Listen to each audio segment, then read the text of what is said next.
With Bitcoin currently in the low 11,000s range, many are suggesting an end-of-month spike is in sight.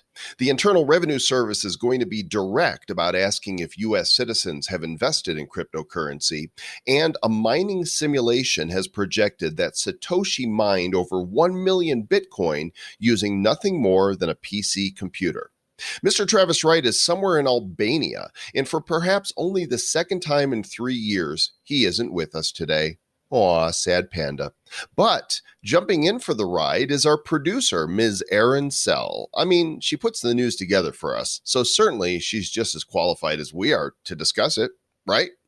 It's the We're Not Lost in Albania Bad News, episode number 439 of the Bad Crypto Podcast. 5, 4, 3, 2, 1, 0, ignition. Who's bad?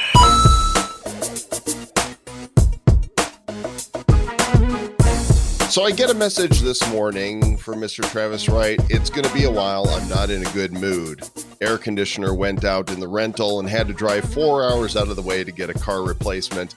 Now back 3.5 hours through treacherous mountain shite. And I've not eaten anything substantial. So Mr. Travis Wright is in Albania today and dealing with car troubles and navigating treacherous mountains. And so he's not able to make it. I'm Joel Comm, but with us, we have today, for the very first time on an episode, the producer of the Bad Crypto Podcast, the one and only Ms. Erin Cell. Hi, Erin. Hello. Hi, not Travis. Yeah. Do you want, if you want to pretend to be him, you have to practice saying, eat a bag of dicks. Well, that's easy. Yeah. Eat a bag of dicks. There you go. Okay, so standing in for Mr. Travis Wright today, without Erin, it would be really crazy because she, as producer of the show, does compile the news for us. We kind of go through it, and sometimes we'll add something or subtract something, but she helps put it together. She edits the show for us and makes us sound better than we really are. And she schedules our guests and works with all of them. So I just want to say, Erin, we really appreciate you. Well, thank you. And I actually have kind of been on an episode, like at least once, but just a little bit. Not it was like a cameo episode. Yeah, it was a cameo appearance. Yes. So we're glad you're here. And before we jump into the news, which, by the way, is going to be sparse today, not because Travis isn't here, but because it's just kind of a sparse week. The news we have is really great to cover, but there's just not a ton of it. So before we get there, let's talk about our sponsor, eToro. Several more of you, and I say several, is a lot of emails in our inbox at badcryptopodcast@gmail.com, have claimed your $50 in free Bitcoin, courtesy of myself and Mr. Travis Wright, because you're a U.S. citizen and you signed up with eToro for the first time using our link, badco.in/eToro. And you're mailing me and saying, hey, thanks for turning me on to this. This is a cool app. Here's the $50 purchase I made, and send me my additional $50 in Bitcoin. And so it usually takes, everybody's being pretty patient, but just so you know, when you send us the email, there's no need to check in on us a few days later. We have to forward those to eToro for confirmation, and then they get back with us usually 1 to 2 weeks, and then we get the Bitcoin sent out to you. So badco.in/eToro. And also, Erin, before we get started, I just want to give recognition to the family of Matt D'Souza. Matt was recently our guest on episode number 430, and he was a great guest. It was a really good show. It was a great show. Yeah. So sadly, we discovered that Matt passed away here just, I think it was last Friday. He was one of those guys who didn't wear what he was dealing with on his sleeve. And apparently, Erin, he was suffering from leukemia from the time he was 22 years old. Wow. That's a sad story. And I'm glad that they reached out to us and let us know what was going on. Yeah, he was 29 when the battle ended. And so you have condolences on behalf of the whole Bad Crypto community in the Republic of Bad Cryptopia for that loss. We're really glad we got to speak with Matt before that happened, and I'm sure he'll be missed. And with that, Erin, Let's go to the news. All right, let's do it. And timestamp 1:50 p.m. Mountain Standard Time on August the 27th in the year of 2020. Looking at our favorite place to go for the crypto markets, CoinGecko.com. The current market cap, $364 billion. Bitcoin is 11,262. Ethereum, $3.79. Tether, $1 even. XRP, 26 cents. Chainlink, number 5 at $14.45. Polkadot, what? Don't even know what that is. That must be a brand new one. Number 6. This takes me by surprise. We'll have to dig deeper into this, but $5.67. Bitcoin Cash, $262. Litecoin, 55 and a quarter. Bitcoin SV, $184. And Cardano now at 10 cents. So what the heck is Polkadot? Is that like maybe the new name of Chainlink or something?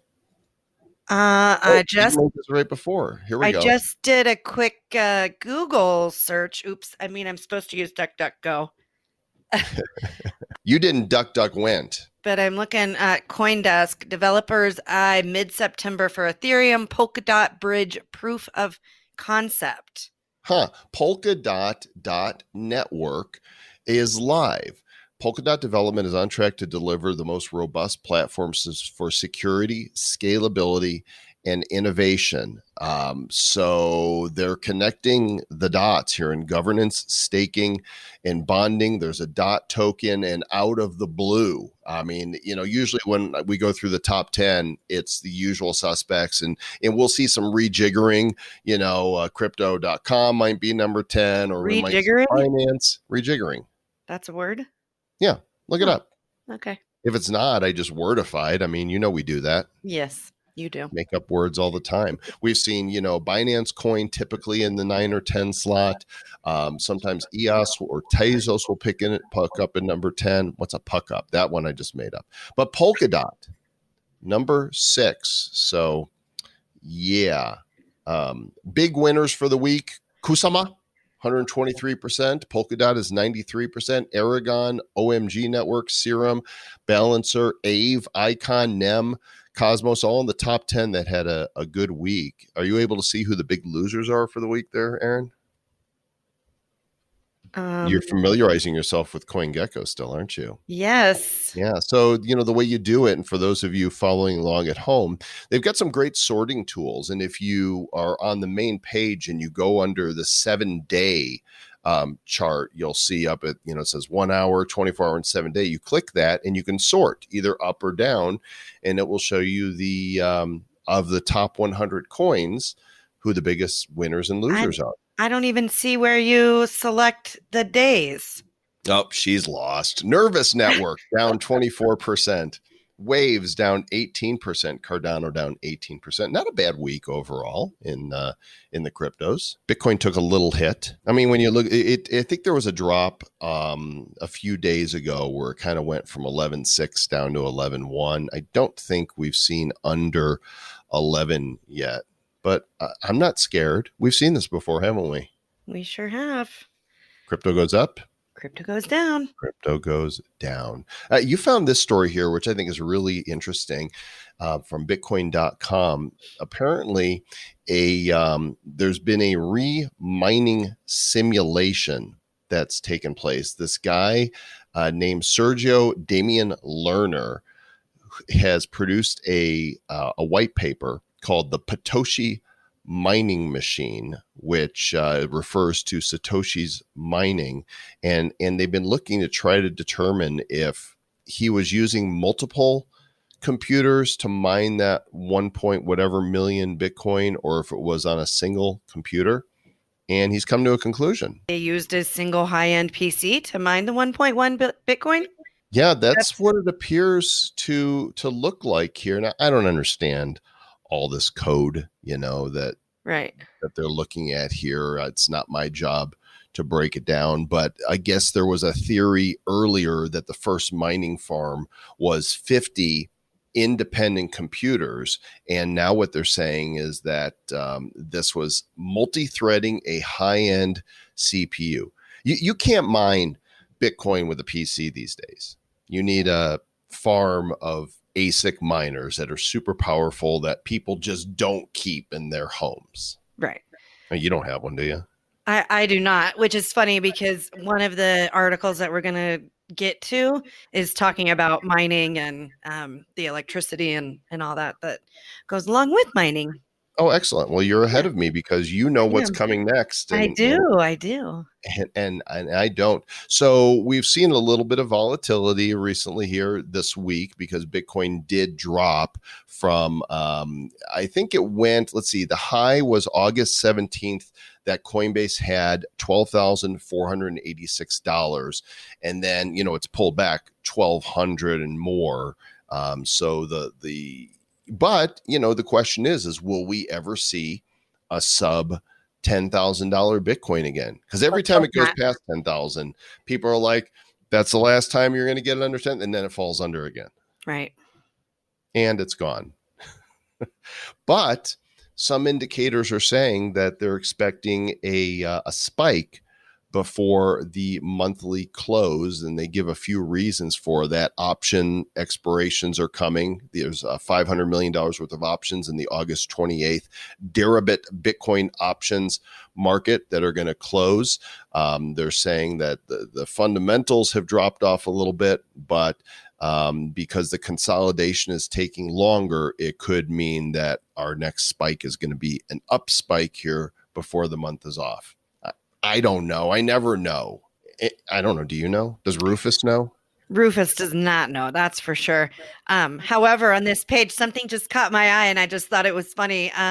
It's an article about the number of women in crypto and blockchain is skyrocketing in 2020. So that's interesting since I'm on the show today. That is perfect timing. I'm wondering, where did you see that on the page? It's in the related news. It was at the bottom. Okay, well, let's take that. Yeah. That is good. That's good news. That is good. And I'm getting different stories popping up here. Oh, wait, I found it. In fact, they've got a picture here on this article that's kind of a Harley Quinn knockoff picture, only she's got the Cointelegraph little coin guy all over the place. Yeah, and this article is actually a bit dated. It's from May, but they wanted you to see it. Right, they did. They did. They said that the number of women in the cryptocurrency industry has increased 43% in the first quarter of 2020. That's awesome. Because women are getting more income through trading, investing, and spending of Bitcoin. They're taking more notice of it because women are smart. And they're like, wait a second, you guys don't get to have all the fun. We want some of that, their sweet, sweet Bitcoin. That's right. Well, apparently, Erin, we have something new to look forward to when we're filing our tax returns for 2020. Yeah, I saw that. Not really excited about it. They've moved the question about crypto front and center. It's on the first page of your 1040, which is your short form. And it says very early on, at any time during 2020, did you receive, sell, send, exchange, or otherwise acquire any financial interest in any virtual currency? It's a checkbox. So they are definitely looking closer, and just, report your crypto, gang, report your taxes, do the best you can, get a good CPA that understands crypto taxes. Clinton Donnelly, a former guest on the show, is actually helping me with mine, and still working out the details from last year because of all the extensions that had to be done because of COVID and whatnot. But they're taking it seriously. So should you. Yeah, so I guess I'm going to have to think about that this year when filing. Yeah, because this is really your first year that you've invested in crypto. Yeah. Well, I've been tracking it now for several years and have had to file, and the reports can be so long, but there's great software out there to manage that so that you don't have to, you export your stuff and you import those files into the software. And go back to one of our shows where we talk about crypto and taxes. If you just go to badcryptopodcast.com and search taxes, you'll find several episodes that we talk about it and illustrate some of the software that we use. Might be a good idea for us to bring somebody back on to talk about these new changes even. Changes.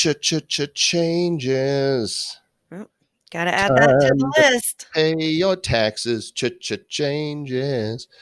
Well, for those of you that are following along with the stories, I encourage you to go to our show notes on the website. By now, you should know that we use a URL shortener that takes you directly there by putting in badco.in/the episode number. So you can literally go and type badco.in/101 and it'll take you directly to the show notes.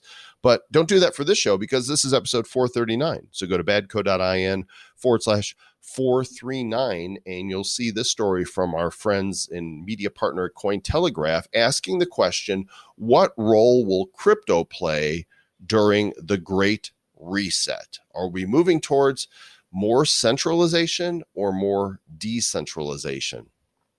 Because let's face it, it's crazy out there. It is crazy out there. That's for sure. And, we're seeing the decline of fiat currencies, which happens every time there's a fiat currency. In fact, we've had a longer lifespan of our fiat currency in the US due to our abundant capitalism and due to us printing so much of it. But that's actually going to lead to the downfall of the dollar. And meanwhile, precious metals and cryptos are up. So this article is interesting to me. It says that the World Economic Forum sees this as a unique window of opportunity to shape the recovery. Yeah, in other words, the powers, the world powers that meet in Davos, Switzerland every year, they have their plan and they want to make their plan the plan. We had Sheila Warren, the head of blockchain and data policy at the World Economic Forum on the show not too long ago. Some people refer to her as an emissary of sorts. Really? And she was a great interview, super smart, great sense of humor, fit right in here with the Republic of Bad Cryptopia.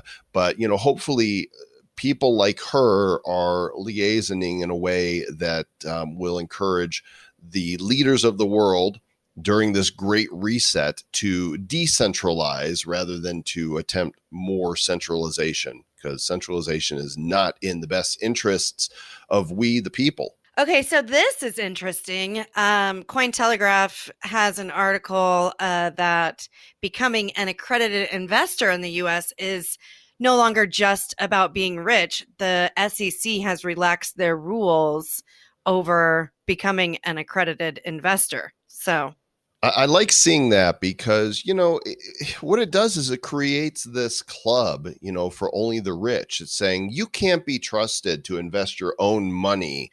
It's like the government is protecting people from making bad choices. But, we should be free to make all of the bad choices we want to make. I understand having some protections in place so that scams, don't propagate and take money from old people and their social security and whatnot. But, having requirements that you have to have either $1 million in net worth or an income of at least $200,000 a year, I feel like that's too high. So what are they doing to relax that? Do we know yet, or is this just an intention of theirs? So in the article, it just says that the details are not yet fully clear, but the new definition will allow people to qualify as accredited investors based on professional certifications, designations, or credentials. I see. I still think, though, that's not a big enough move. That's saying, all right, prove that you have a degree. And then, if you went to college, like going to college doesn't mean you're going to be any wiser with your investments. I know a lot of people that went to college that are, dumb as a stack of bricks when it comes to wisdom and discernment. So I don't know. It's a step in the right direction, I suppose. Right. I mean, I guess for me, it's like, I don't understand if it's my money, I should be able to do what I want with it. Nobody stops me from going to a casino and spending all my money. Right? Exactly. And you've got so many people that are on the government dole, that are for good reasons or for bad reasons, whatever. They're getting some sort of, welfare payment, for the lack of coming up with the right term right now. And they're spending it however they want. So what's the difference here? If I don't make, if I'm in median income and I can take my social security check and go to the Riverboat Casino and sit there all day and drop them into a slot machine, knowing full well that I'm giving it away, why can't I invest in an actual business that has the potential to provide a return? Yep. I don't know. Makes Maybe sense those to people me. wouldn't do that anyway, but to me, it's the principle of the thing. In other news, on Bitcoin.com, Erin, over there across the border in Canada, apparently there's a food chain called Tahini's. I never heard of that. I heard of what is it, Tim Hortons, right? Right. That's Yep. the big. That's the coffee. But I've never heard of Tahini's. What's I Tahini's? haven't either. But I thought this was interesting. So they're taking all their cash reserves and putting it into Bitcoin. Oh, so Tahini's is a restaurant chain that serves Middle Eastern food. They started in London, London, Ontario, by the way, not London, United Kingdom. It's a Canadian city in southwestern Ontario. It's a Mediterranean restaurant chain. They've got 4 locations with 3 franchises about to open in Ontario, and they tweeted this out. We just converted our entire cash reserves that were originally used as savings into Bitcoin. That's a bold move. So this is kind of funny. In the article, it's talking about the restaurant's owner that I guess he has come across cryptocurrency many times, but he always just pushed it to the side because Warren Buffett was his idol. And since, Warren calls it rat poison, he didn't pay any attention to it, but I guess now he is. It's amazing what happens when you start thinking for yourself and listening to a variety of opinions and not just the so-called experts, because certainly, people would say when it comes to investing, Warren Buffett is, one of the top experts in the world. I But mean, they don't call him the Oracle of Omaha for no reason. that's right. But, those of us in the crypto world think he's horribly wrong about crypto, which proves that, nobody hits home runs all the time. So pretty interesting to see that this company has done this. And, last week on the news, we talked about a company that's listed on NASDAQ, MicroStrategy. They became the first major company that's, publicly listed to convert some of its cash reserves into Bitcoin. And if you'll remember, they purchased 21,454 Bitcoin for about $250 million. And neither MicroStrategy or Tahini will be the last. Gang, there's going to be more that are going to say, why are we saving our dollars when the value of our dollars is going down, when it appears that Bitcoin is the future? So I mentioned this earlier that we were going to talk about this article, and that is that the Mongolian crypto miners no longer get cheap electricity. What was it? Cheap before? Oh, because it was state subsidized before. The government was paying for miners to do what they were doing. The Inner Mongolia Electric Power Group is the electric company there, and they believe that they're going to recover 6.73 billion yuan, which is about $977 million in taxes and fees. Because you've got Bitmain, for example, that is one of the companies that is sucking up the electricity there and profiting, not paying taxes. So no more cheap electricity for you, Bitmain, Jihan. That's right. I wonder if they'll move out and go somewhere else. I don't know. When regulations get too strict, it's not unusual for business to evacuate. But I don't know, what kind of choices they have there in China. I don't know where you go. And that, of course, is one of the big questions. Anytime a government gets invasive and oppressive, is where do you go from here? Well, one thing you could go from here is that there is a new crypto analytics app, and they are promising to make trading more mature. Oh, it's good. So trading's Trading going to grow up. It needs to stop being immature. Mm-hmm. Grow up trading. It's a cloud-based platform called AltFins, and it's a crypto analytics app that allows investors and active crypto traders to screen, analyze, and trade altcoins across a multitude of exchanges. We're seeing more and more crypto apps pop up, more tools, and I'm really looking forward to more consolidation where, because I have so many logins and so many tools, and I'm not saying I don't want there to continue being competition, because I do. I just feel like it's so much to keep up with. Yeah, so this thing looks pretty cool. It lets you easily find trading ideas, screen over 1,000 coins and pairs to find trends and chart patterns, and monitor your portfolios across multiple exchanges. AltFins closed more than $1 million in seed financing in July, and they are using the funds to develop pre-trade and post-trade analytics. So that might be something you want to check out if you're into following that thing. And here's a big name that's known in the personal development space. I was really surprised when I found this article to see this anyway.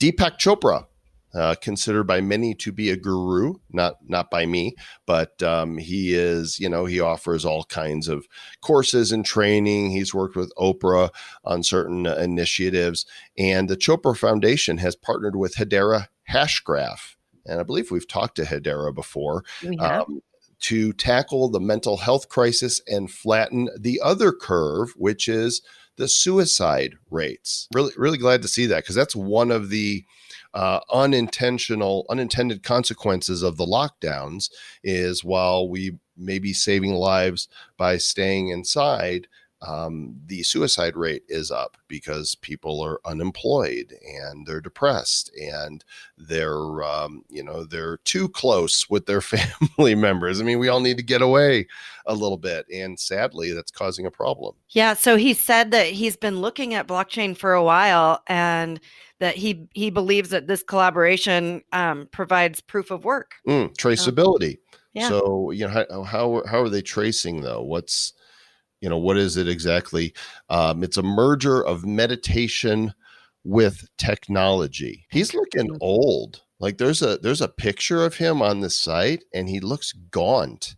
I mean, I guess he would be older now, but he's looking. I mean, it's not a very good picture either. It's not a very good blurry. picture. It's weird. Yeah. I'm not sure what the deal there's. According to both Chopra and the CMO of Hedera, Christian Hasker, somebody commits suicide every 40 seconds in the world. I wonder if that's changed due to COVID, if it's higher. Wow, when you think of that, if we're 30 minutes into the show, that's what, about 40 or so suicides just in the time you've been listening to the show. That's horrible. There's always hope, gang, no matter what the situation is. There's suicide hotlines out there. If you are even remotely entertaining the notion of taking your own life, don't do it. Please call for help. The people who have done that, once they get a different perspective and get the help they need, are so glad that they didn't. And the world needs you. So don't do it. Get help. But there's something you can do, which is really a horrible segue coming from something so serious. Right. But you can go check out our sponsor, MobiPay. They are in the process of launching very soonly their mobile wallet. We've seen what's going on there behind the scenes because we've been advisors for them for nigh on a year now. And I just like to say nigh on because I think makes me sound smarter than I actually am. MobiPay.io. Go give them a visit, see what they're up to, and get ready to download the mobile wallet because we think you're going to like it. Do it. A lot. I think you're going to like it a lot. So, Erin, what do you think of your initial venture into the bad crypto microphone space? Well, it's been fun. I'm definitely no Travis. I'm no Travis either. Nobody else is Travis. Only Travis is Travis. So Travis, come back. He'll be back. He'll be back. In fact, This show comes out on Thursday night because you'll be editing it and posting it. But Friday, for those of you who are listening on Thursday or Friday morning, Friday the 28th is NFT Day. And if you haven't got your ticket yet, Yay. it's not too late. Go to nftday.com. We're going to be, Travis and I will be hosting the event all day. He's already told me that he's found a hotel with great bandwidth and he should be good to host remotely. Hopefully, if the car doesn't, break down a second time. And we've got William Quigley from Wax is going to be there. We've got Tobin Lent from Tops, a previous guest on the show. We've got Devin from OpenSea. We've got Jody Rich from Cred, and there's going to be panels. There are free NFT giveaways. There's raffles. There's going to be a lot of prizes, and we really recommend that you just go get the paid ticket, which I believe is $99. That gets you at the highest level for the entire day, and it gets you some exclusive NFTs, including a signature edition of Sooth and Sayer, a blockchain hero that was inspired by Mr. Travis Wright and myself. It's got our autographs on it, and only 250 of those are ever going to be minted. So that's another good reason to get that ticket. You're going to be there, right, Erin? I will be there. That's great. Well, you know how we finish a show, so tell them what to do. Stay bad.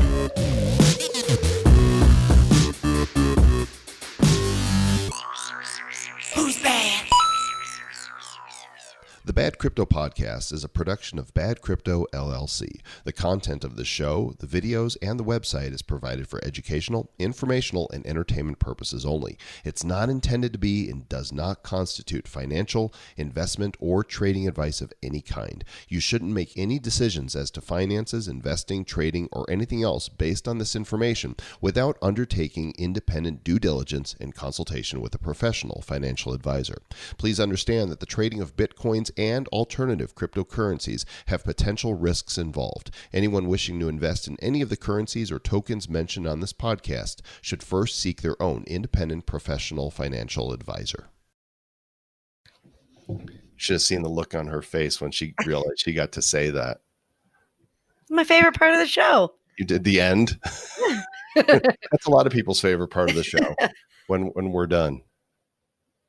And 5, and 4, and 3, and 2, and 1. Okay.